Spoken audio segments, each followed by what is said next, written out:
अस्सलाम वालेकुम दोस्तों, मैं हकीम शहबाज बलोच एक और वीडियो के साथ।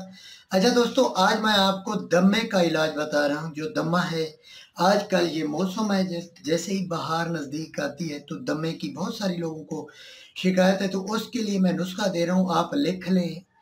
किसी भी करीबी किसी बंदे को, कोई नहीं खर्चा इतना बड़ा, तो उसको बना के देंगे तो सवाब भी मिलेगा, या किसी को नुस्खा लिख के भी भेजेंगे तब भी सवाब है। तो नुस्खा जो है ना, मैं दे रहा हूँ, हाजिर खिदमत है। तो मिलट्ठी 20 ग्राम लेनी है, नौशादर 20 ग्राम लेनी है, उठकंडा 20 ग्राम लेना है, सुहागा बरियां 20 ग्राम लेना है।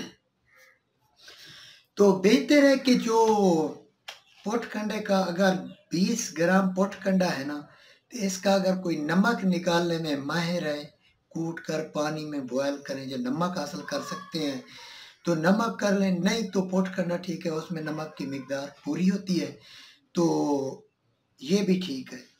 तो आप जो है ना, इसको कूट कर आप बड़ों को अगर देना चाहते हैं तो 1000 मिलीग्राम का कैप्सूल भरें।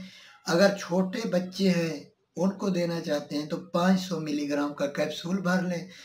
और इसको देने की जो मिकदार खुराक है, किस टाइम देनी है, सुबह नाश्ते के बाद पानी के साथ आधा घंटा, दोपहर के खाने के बाद और रात के खाने के बाद।